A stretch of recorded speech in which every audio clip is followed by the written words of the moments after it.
네, 안녕하세요. 131 목장 이선명 집사입니다.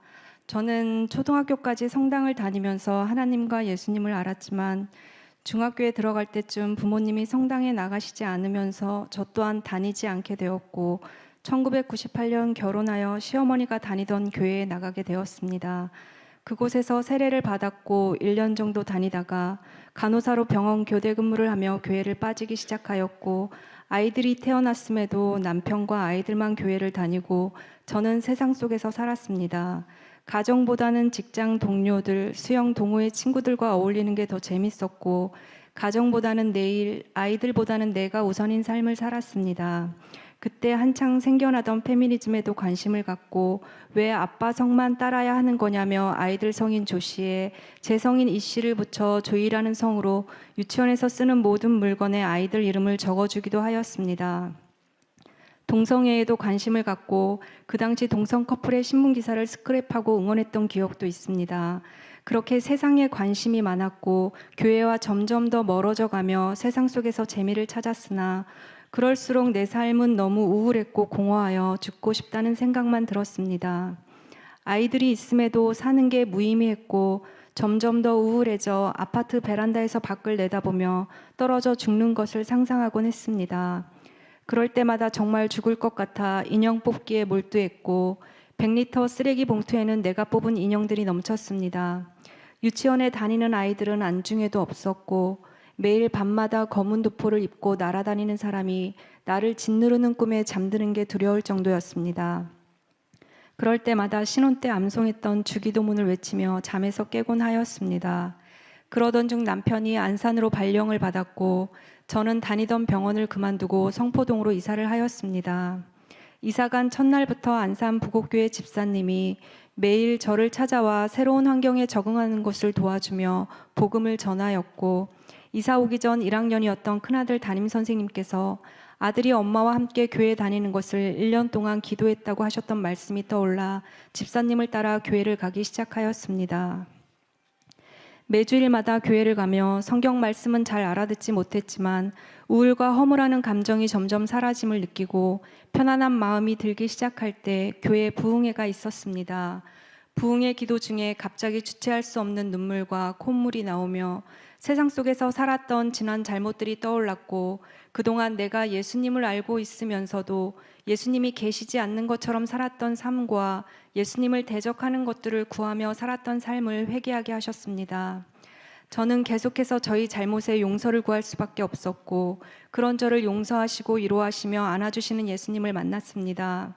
하루 만에 세상이 달라졌습니다. 마음속에 있던 허무함과 우울함이 완전히 사라지고 그 자리엔 평생 한 번도 느껴보지 못했던 평안과 기쁨이 샘솟듯이 쏟아져 내 마음을 가득 채웠습니다. 바람에 흔들리는 연두색 나뭇잎들이 너무 아름답고 감사하여 눈물이 났고 해결되지 않은 개인적인 문제들이 문제로 보이지 않았습니다. 하루 만에 가위에 눌리는 일이 사라졌고 예수님이 나와 함께 계심에 날 구원하여 주신 은혜에 늘 감사와 기쁨이 넘치고 삶이 너무 행복하였습니다. 평생 한 번도 느껴보지 못했던 행복이 예수님으로 인하여 내 삶에 가득 찼습니다. 애써 전도하지 않아도 되었습니다. 내가 너무 행복했기에 나를 구원하여 주신 그 예수님의 은혜를 함께 누리고 싶었기에 또 여러 가지 문제로 힘들어도 주님의 은혜가 있으면 오히려 기쁨과 평안함으로 세상을 살아갈 수 있음을 내가 사랑하는 사람들에게 알리고 싶어 안타까운 마음으로 만나는 사람마다 내가 만난 예수님을 전하였습니다. 당시 나를 가장 잘 알고 있던 제일 친한 친구는 춘천에서 대순진리회를 다니고 있었는데 너가 말하는 예수님이 대체 누구길래 이렇게 변한 거냐며 스스로 교회를 찾아갔고 지금은 직분자로 교회에서 많은 봉사를 하며 믿음의 친구로 지내고 있습니다. 그렇게 2년 정도를 안산에서 보내고 남편의 발령으로 서울로 이사를 오며 다시 병원 일을 시작하였습니다. 그때까지도 뿌리가 깊이 내리지 못한 연약한 믿음이라 나의 마음이 세상을 향하기 시작했고 주일 예배만 겨우 드리며 삶과 신앙이 분리된 채로 살았습니다.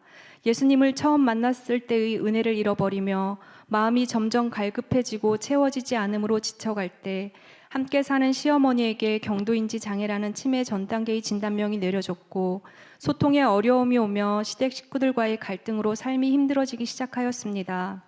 이대로 있다가는 예수님을 믿기 전의 마음으로 또다시 세상 속에서 허우적거리며 공허함과 우울함에 빠져들 것 같아 2020년 신일교회를 스스로 찾아왔고 매년 봄마다 하는 세일의 특별 새벽 부흥회에 참석하게 되었습니다. 기도하지 않으면 다시 세상 속에 빠질 것 같은 두려움으로 병원 방끈물을 빼고 남은 연차를 사용하여 세일의 특별 새벽 부흥회에 매달리게 되었습니다. 기도하지 않으면 살아갈 힘이 없기에 매일매일 간절히 주님의 은혜를 구하며 나가고자 하였습니다. 하루하루 기도할수록 드라마틱하게 변화되는 것이 없어 낙심되어질 때 나에게 이런 고난이 없었다면 내가 예수님 앞에 이렇게 매달릴 수 있었을까? 예수님만 의지할 수 있었을까라는 생각이 들며 하나님이 나의 기도를 기다리고 계셨다는 생각이 들었습니다. 예수님께 용서받았으니 나 또한 용서해야 함을 머리로는 알고 있었으나 마음으로 용서하지 못함에 괴로워할 때 용서의 초점이 사람이 아니라 하나님께 있어야 함을 깨닫게 하셔서 내가 용서해야 하는 이유가 하나님을 기쁘시게 해야 하는 것임을 알게 하셨습니다. 또한 목사님의 말씀을 통하여 눈에 보이지 않는 예수님은 사랑한다 말하면서 눈에 보이는 시어머니는 사랑하지 못하냐는 말씀에 내 눈에 보이는 사람들을 사랑하는 것이 예수님을 사랑하는 것임을 알게 하셨고 모든 것이 나의 잘못이었음을 깨닫고 회개하게 하셨습니다.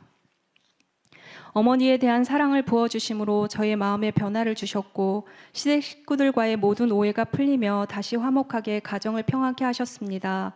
또 매주 가정 예배를 통하여 우리 가정이 더욱더 하나님을 사랑하게 하시고 가족들 간의 사랑을 더 확고하게 하셨습니다.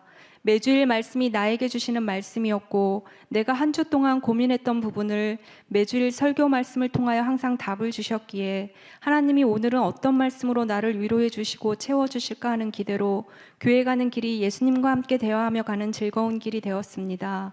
청년부에 있는 아들과 딸도 인격적으로 예수님을 만나 제자훈련과 소그룹 교제와 교회 안의 봉사를 통하여 기쁨으로 신앙생활을 하고 있습니다. 또한 역류성 후두염으로 신목소리와 기침 때문에 찬양 부르기가 어려웠는데 세일회를 통하여 고쳐주심으로 지금은 마음껏 찬양을 부르게 하심에 감사를 드립니다. 매일매일 나를 돌아보게 하시고 내가 고쳐나가야 할 것들을 보여주셔서 마음이 아프기도 하지만 기꺼이 인정하고 순종하여 변화됨으로 나아갈 때 하나님이 부어주시는 그 축복을 알기에 그저 하나님께 감사할 수밖에 없습니다. 연약하고 악한 나이기에 하나님의 은혜 없이는 이 세상을 살아갈 수 없음을 더 알게 하셔서 주님 앞에 무릎 꿇게 하십니다. 만약 하나님이 나를 포기하셨다면, 남편이 나를 포기하였다면, 나를 교회로 인도한 집사님이 포기하였다면 나는 이 자리에 없었을 것이고 나의 행복한 가정도 없었을 것이며 지금의 이 행복을 누리지 못하고 온갖 힘든 것들을 다 짊어지고 세상은 너무 힘들고 우울하고 공허하다고 외치며 삶을 마무리했을 것 같습니다. 내가 하나님을 떠났을 때도 내가 느끼지 못했을 뿐이지 하나님은 여전히 나와 함께 계셨고 내가 지금 하나님 손잡고 함께 할 때도 하나님은 나를 바라보며 사랑스러운 눈빛으로 내 사랑하는 딸이라고 말씀해주고 계십니다. 이 땅에서의 여정이 끝났을 때도 내 죽음이 그냥 죽음으로 끝나는 것이 아닌 천국의 소망과 행복으로 인도해 주실 것을 믿으며 모든 영광을 하나님께 올려드립니다. 부족한 저의 간증을 끝까지 들어주셔서 감사드리고 이 자리에 계신 모든 분들이 저와 같이 예수님과 함께하는 기쁨과 평안의 인생이 되시길 소망합니다. 감사합니다.